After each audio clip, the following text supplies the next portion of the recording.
Well, welcome to a blustery Donington Park for the opening round of the Finecut Radical Cup UK Championship for 2025. The cars have already made their way out onto the circuit. While there are quite gloomy conditions out there, it was a beautiful sunny day to start with, but clouds come and the sun's beginning to set as the cars head out for the first of three races this weekend, a 25-minute race that will open up their championship.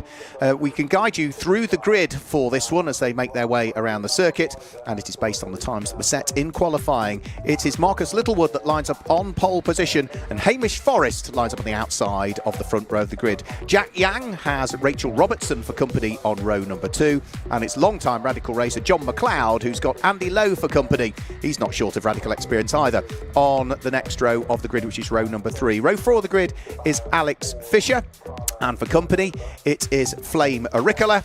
And then as we head on to the next row of the grid, it's Elixir Barrett that will have James Pinkerton for company, but I think James Pinkerton is a factory driver. He's in the development car, and therefore that car, despite the fact it was second quickest in qualifying, should start from the pit lane. So the cars making their way around the circuit, they were straight out and straight onto the formation lap, because it's not so much time that's pressing, it's light that's pressing. If we were doing this tomorrow, it'd be a different issue, because of course we move to British summertime from Greenwich Mean Time later on. So that gives you the grid for this one. Watch out for James Pinkerton as he looks to try and not get involved in the championship squabble, but try and carve his way through the field. And good to see a range of new names coming into it, including the two drivers that are representing Formula Woman on the grid there, which is Elixir Barrett and Flame Auricola. And if you're wondering why you recognise the name Auricola, well, her grandfather, Penty Auricola, was one of the Flying Finns. Penty sadly died in 2009, but he was a winner of the Lombard RAC Rally in 1989, a British rally champion 10 years before that, 1979. So she comes from good stock, does Flame Auricola. So the cars are already to go. Marcus Littlewood sitting there on pole position, and already somebody working their way into the pit lane. I think that's James Pinkerton. Lights go out. Marcus Littlewood, and up towards the start-finish line goes the car that starts on the outside of the front row of the grid, which is Hamish Forrest. It's going to be Marcus Littlewood that leads. There's contact, I think, a little bit further back, and we've lost one into the gravel trap, I should say, and I think that's Hamish Forrest that's into the gravel trap at Redgate Corner, which may well bring about a safety car in the early stages. That split the pack a little bit, so it's Marcus Littlewood that leads the way and is pulling away from Jack Yang, that looks like, in second position. But other than that one problem for Hamish Forrest, everybody else is safely through the first half a lap as they carve their way up towards McLean's Corner for the first time. It's Jack Yang that's there in second position. Third place looks as though it's John McLeod who's there in third place, a man that's raced in this championship for a very good number of years. But John McLeod is under big old pressure in the early stages of this one from, I think that is that Andy Lowe that's behind him. I think it might be because of the coloration of his car. So down the straight, still a little bit of weaving being done to try and build as much temperature as they can into the control Hankook tyres that all of these cars run. There's the number 5 car in the hands of Alex Fisher. But our race leader is already down and into the braking area for the Melbourne hairpin for the first time. Brilliant start from Marcus Littlewood, who has been doing great things last year in the Radical SR1 Championship to claim that. But as expected, yeah, the safety car is out. So John McLeod and Andy Lowe will have to, for the moment, just give up their little battle. And for Andy Lowe, that'd be a bit frustrating because he was almost alongside, wasn't he, John McLeod, albeit on the outside line as they were heading up towards the braking area for Goddard's Corner, but couldn't complete the pass by the time the safety car flags and boards came out. So we're all back to being single file again and just weaving from side to side whilst Hamish Forrest's car is extracted from the gravel trap. There's the number 51 car of Flame Auricola. Flame, granddaughter of Penty, as we say, one of the Flying Finns. We did see it briefly, I think, in GB4, Flame Auricola. But out racing one of the Formula Woman SR3 XXRs. Elixir Barrett is the other driver who's racing it. Flame's Finnish. Elixir is British, former European karting champion, now the head coach of Formula Woman, and heavily involved in the Nations Cup as well. So good to see them joining the grid. So Marcus Littlewood leading the way under safety car, stepping up to the new SR3, having graduated out of the SR1s. Jack Yang, who is running under Chinese nationality, racing for Valor Racing, who were the team's champions last year. Lives in America, so he also competes in the Radical Cup North America. We've also seen him out in the Gulf Radical Cup in the past as well. He sits there in second position. And whilst we remained under safety car, John McLeod is third at the moment. It's his 15th year of Radical racing. I did say he'd been racing Radicals for a good period of time. And I think 15 years of Radical racing is pretty much a record. He was the 2024 Fangio Cup champion, which caters for, well, drivers of a certain age, I think would be the correct way to do it. I think if you are 50 years or older at the beginning of the year, i.e. 1st of January, then you're eligible for the Fangio Cup. That's something that's existed in Radical racing for a good number of years. It's not always been 50 years the cut-off point, and I think a few years ago it was the average age of certain drivers, and if you were beyond the average age you were eligible, so it has varied as to who's eligible for the Fangio Cup. So he sits there in third position, and then fourth at the moment is Andy Lowe, driver that graduated out of the SR1s, and it's his 5th year of Radical racing. Another driver that's been racing in warmer climates than Donington Park, which is chilly today. He's another driver that's experienced the Radical Gulf Cup in the past, but it hasn't taken long to clear out the errant car of Hamish Forrest from the gravel trap up at Redgate Corner. The lights are off on the Hyundai safety car, which means we are already going to get the race back underway. Say first of 3 races. This is a 25-minute race. They have a 20-minute race as a sprint race tomorrow, and then a 50-minute race with a pit stop as well to look forward to tomorrow. But let's get this race back underway once more. So Marcus Littlewood is going to lead the charge up towards Redgate Corner from Jack Yang in second place, still weaving around to try and build as much temperature as he can. Andy McLeod ahead of Andy Lowe. John McLeod ahead of Andy Lowe, working their way onto the top of Hollywood. And those top 4 have certainly pulled away from Rachel Robertson, who was there in 5th place and has got a queue of cars behind her at the moment. So down through the Craner curves comes Rachel Robertson, and in fact, has she lost the place? I think she has. Yeah, Alex Fisher has gone through by the look of things at the restart. So Rachel Robertson with the Scottish Saltire on the side of it, losing out to the number 5 car of Alex Fisher, his green car with the silver flashes down the centre of it. And now, having lost 1 place, she needs to keep her fingers crossed that she doesn't lose a further place, because she's got Alexia Barrett right behind her at this stage as they continue to squabble over what will be 5th, 6th and 7th places. But the leading 4 up towards the Fogarty S's, and Andy Lowe looking to close in on John McLeod. Alex Fisher looking to try and pull away from Rachel Robertson, but there's very little to choose between the performance of either car or driver, so they're all still rooted together at the first lap of this restart with still 19 minutes remaining. Now a lock break there from Andy Fisher offers up a glimmer of hope for Rachel Robertson to try and grab the place back if she can, but she couldn't quite get there in time. So in towards the braking area for Goddard's, and Alex Fisher pushing as hard as he can over the start-finish line. Certainly Marcus Littlewood is pulling away. John McLeod has still got Andy Lowe right with him, looking to see if he can propel the number 4 car up from 4th position, but he's not able to at the moment. And they're not just fighting over the final podium spot, John McLeod and Andy Lowe, they are fighting over the lead of the Fangio category at the moment. Both aged over 50 at the beginning of the season, so they're both eligible for that category. And as you can see, there is nothing to choose between them as they head through the old hairpin, which is not a slow corner at all in any car, but in a Radical, with all the performance that it gives you and the aerodynamic downforce as well from these new SR3 XXRs. They are very quick, very nimble cars. They weigh 720 kilograms, and that includes the weight of the driver and all of the race equipment as well. So power to weight, they offer huge amounts of performance for the money. Good fight going on between the 2 Formula Woman cars as well. Alexia Barrett under pressure from Flamer Ricola. John McLeod still under pressure from Andy Lowe. So the 2 of those head into and out of the Fogarty S's, into the downhill braking area for the Melbourne hairpin, where it's very easy to outbrake yourself. Andy Lowe closes up a little bit on John McLeod in the braking area. More confident on the brakes, brake that little bit later, didn't snatch a brake either. So Andy Lowe giving it everything at the moment to see if he can hoist himself up into the podium spots and, of course, take over the lead of the Fangio Trophy category. And now that those 2 are squabbling, it's just allowed Jack Yang to pull away in second place. One thing I would say, though, is if these two continue to squabble, it might bring Alex Fisher into the mix, because the number 5 car running in 5th place is not too far away. So 4, Andy Lowe running in 4th, 5, Alex Fisher running in 5th. Completing the top 6 at the moment is Rachel Robertson, who has fallen further away now that she's lost the place to Alex Fisher. So through the old hairpin, they are already on their 5th lap of the race, with Marcus Littlewood having set the fastest lap of the race last time through, 1 minute 32.390 from him.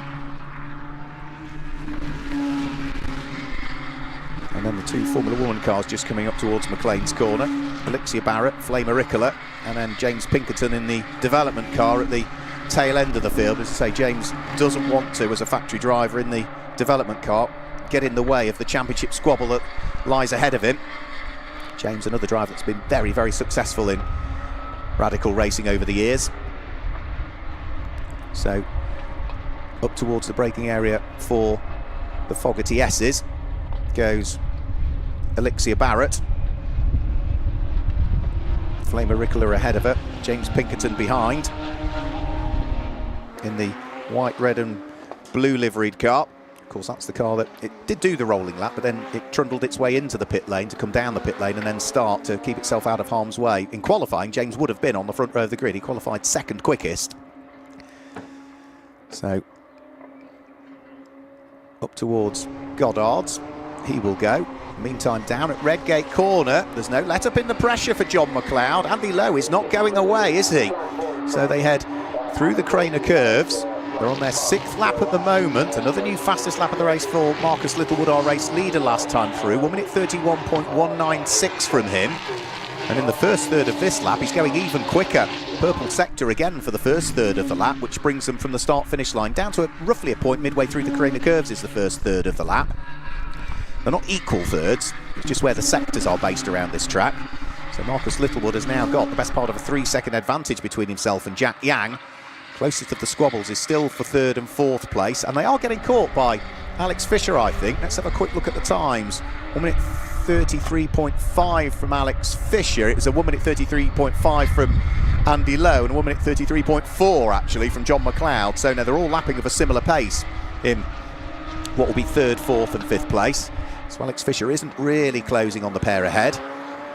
Now Andy Lowe was good on the brakes a couple of laps ago down here. Looks as though he again slightly better on the brakes than John McLeod going in, but can he carry the momentum on the way out? A squeal of tyres tells you that Alex Fisher has had a spin. So pointing in the wrong direction down there at the Melbourne hairpin. Rachel Robertson goes through. Flame Auricola goes through. And that means that poor old Alex Fisher, who was running in 5th place, is probably going to drop down to 7th, 8th, maybe even 9th now.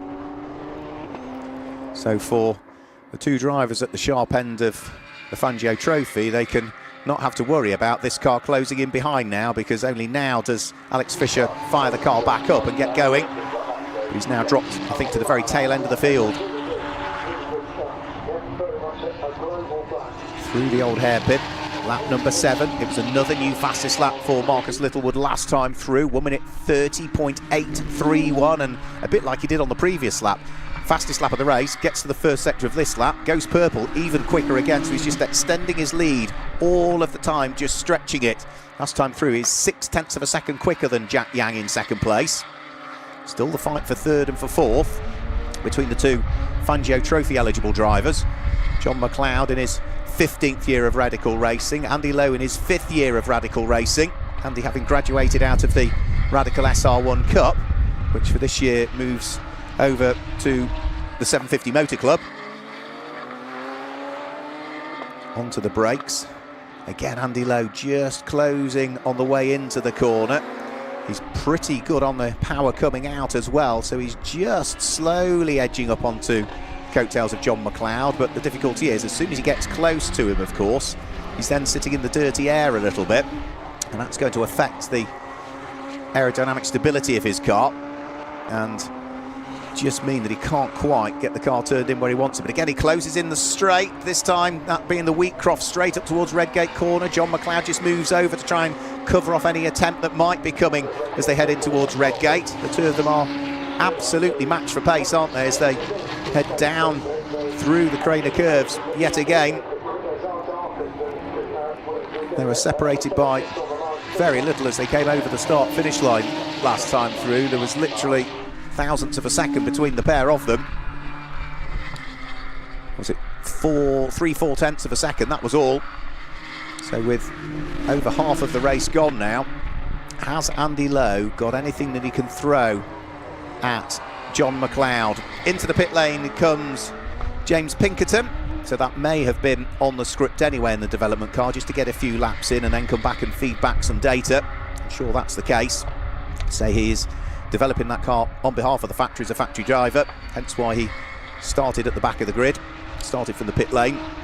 So job done for him to do what they need to do, putting some miles on that car. And it still allows this great squabble for third and fourth place to continue. Now, Andy Lowe has always got close to John McLeod. He's not really had a full opportunity yet. He's got close, he's almost got himself alongside. You can see just how hard he's trying by the orange glow in the brake discs. Almost ran a little bit wide there coming out of Goddard's corner. I don't think that's particularly hampered his progress down the Wheatcroft straight. Again, he closes in the slipstream, and again, John McLeod just makes sure that he positions himself towards the centre of the road to protect anything that might be coming his way from Andy Lowe.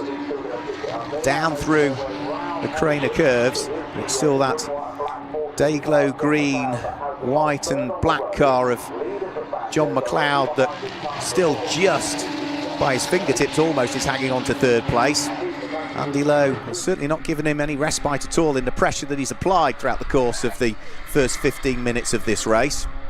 But equally as much, there's not been a chink in the armour for John McLeod. So good racing from both, hard racing from both, fair racing from both as well. And now on lap number 9, we did have another new fastest lap of the race for the race leader last time through, Marcus Littlewood, 1:30.461 from him. So he's now extended his lead advantage to nearly 5 seconds between himself and the number 21 car of Jack Yang.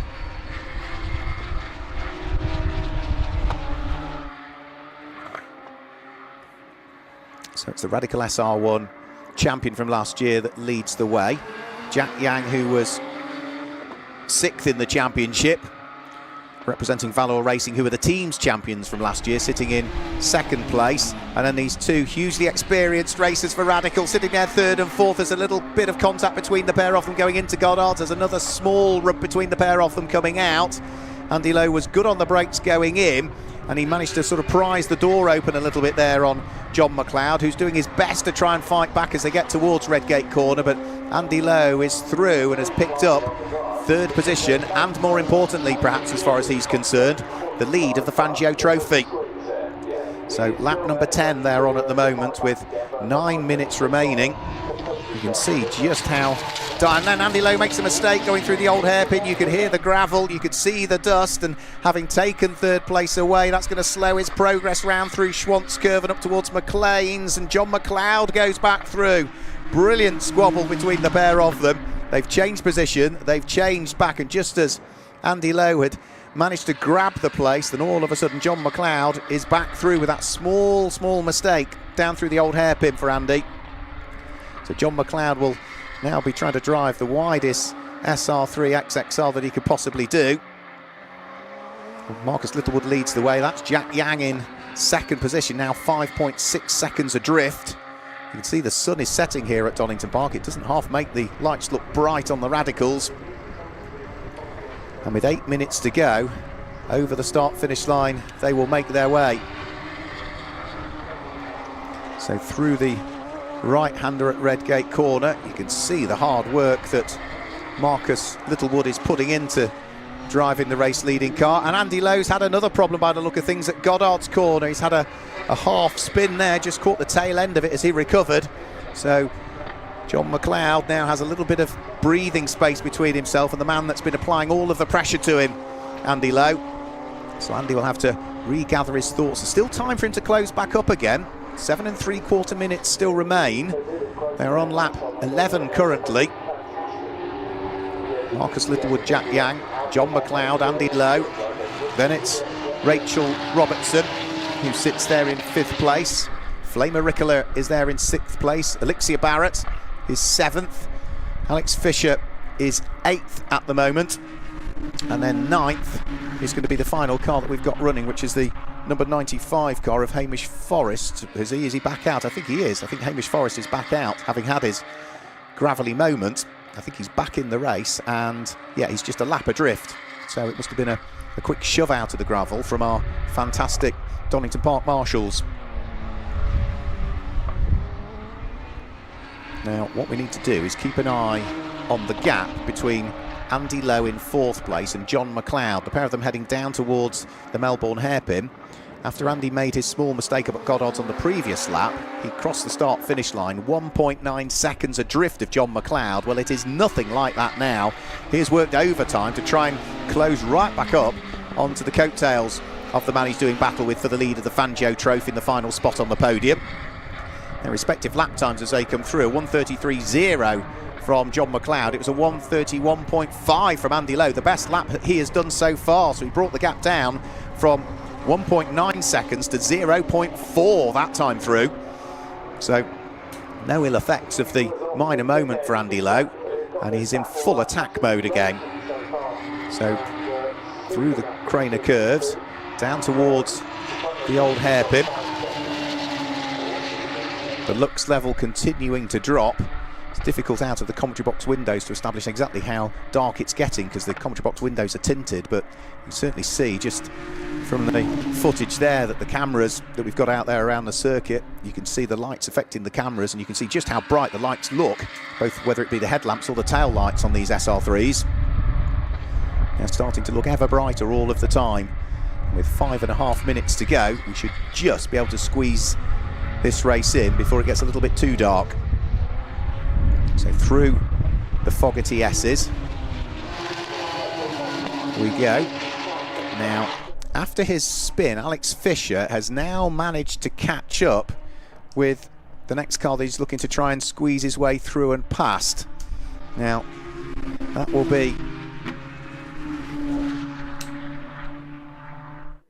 Elixir Barrett, I think, in 7th place. Yeah, and he sneaks up the inside of Elixir as they head through Coppice that time through. In the meantime, the squabble for 3rd and 4th in the lead of the Fangio category comes out of Goddard's and up towards Redgate Corner. John McLeod projecting the inside line on the way in towards Redgate. Andy Lowe takes the wide line in to see whether he can get the undercut on the way out, but that's not going to work on this occasion. And now with 4.5 minutes to go, they're back down through the sweeps of the Craner curve. Absolutely flat out they'll be down through the Craner curves. Probably a quick dab of brake, down a gear I would have thought. Ride the curve but don't run wide. Coming out of the old hairpin. Andy Lowe was a little bit quicker on exit of the old hairpin there, so the gap closed up a little bit. McLean's is not an easy place to overtake, but Andy Lowe throws one up the inside and grabs the place away on the way into the corner, but then he's a little bit slow on the way out, and John McLeod returns the favour, so they swap and swap back within the same corner. So John McLeod briefly down to 4th, briefly having lost the lead of the Fangio Trophy, and is now back into the lead of the Fangio Trophy and back into 3rd place. Brilliant squabble between the pair of them. There has been no let up in the pressure for John McLeod, and even when Andy Lowe then managed to briefly sneak through, small mistake from him cost him, but he's still got time to throw something else at this. He tries to draw himself alongside. We know he's good on the brakes down there at the Melbourne hairpin, but John McLeod just needs to make sure he positions the car where he wants it to be, gets a good exit, which is exactly what he does, and if Andy Lowe tries to come back him on the run into Goddard's, he's going to have to come and squeeze his way at the inside line. There's almost a rub between the pair of them. There was a snatch break from John McLeod because he knew he couldn't turn in, and that was very brave stuff from Andy Lowe to sneak his way through there. 3 minutes to go as they head up towards Redgate Corner. Now, last time Andy Lowe got himself ahead of John McLeod, it was down at the old hairpin, of course, where he made a small mistake and ran wide, so he'll be conscious of that, just making sure that he doesn't brake too late heading in towards the right-hander at the old hairpin. So onto the brakes, pick up the apex, make sure you don't run wide. Lesson learned for Andy Lowe. Yep, absolutely, lesson heeded. So he's maybe a little bit slower through the old hairpin and on exit, which allows John McLeod to come back at him again, but John's too far away as they head up towards McLean's corner. This is for championship points, of course. 40 points for a race win in the sprint races, 35 for second and 30 for third. So it's the difference between 3 championship points, actually, 30 for third and 27 if you finish in 4th place.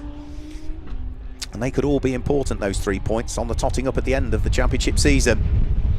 So great introduction for the Finecut Radical Cup UK Championship. New title sponsor for this year, Finecut, was announced very recently as well. And is John McLeod going to have another nibble back? Yeah, Andy Lowe tries to turn in. Again, good observation from both drivers. The wing mirrors aren't large on these cars, but Andy Lowe spotted just as he was trying to turn the car in and had to take a bit of steering lock off there to, again, avoid any contact. Looks as though the checkered flag is going to come out about 2 minutes early, probably because of the lux levels that we've got. So Marcus Littlewood is going to claim the win. It's going to be Jack Yang in second place, and John McLeod finishes in third place, ahead of Andy Lowe in fourth place. Those two really did have a brilliant battle. There was small amount of contact between the pair of them, but on the whole, that was really good, hard and fair racing between them all. It is going to be Rachel Robertson that finishes in fifth position, and sixth place should be Flamer Rickler, I think, who will finish in sixth place. But for James Littlewood, body language on that car tells me he either didn't get the checkered flag when it came out early, or he didn't see it, because he is still absolutely flat out around the lap, I think. And you could almost excuse him for not seeing the checkered flag, because it certainly does look rather dark out there now. The lights look far, far brighter than anything else around the circuit.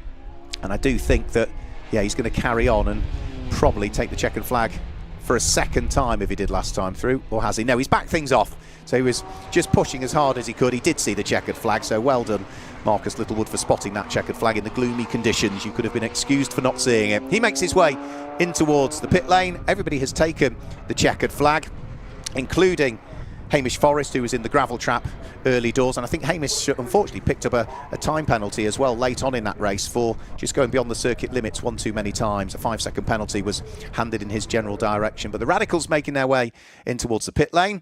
We should be able to confirm the results for you of round one of the Finecut Radical Cup UK Championship. Marcus Littlewood claims the win by 8.5 seconds nearly in the end from Jack Yang in second place. And John McLeod had a brilliant battle to finish in third, with Andy Lowe unfortunately finishing in fourth in the end. But what a fight those two had. Rachel Robertson was fifth, ahead of Flamer Rickler, who was there in sixth place. And after his spin, Alex Fisher recovered to seventh position, ahead of Alexia Barrett, who was there in eighth place. Ninth place went the way of Hamish Forrest, and in the Radical factory car, the development car, James Pinkerton did what he needed to do just to get some miles on the car. He will be classified in 10th position. So that's it for today for the Finecut Radical Championship. We'll be back tomorrow with a further sprint race. That's scheduled to take place at around about 11:15 tomorrow morning. So from everybody here at Radical Motorsport, Donington Park, thanks for joining us for the opening round of the 2025 Finecut Championship. We will see you tomorrow here at Donington Park. Goodbye.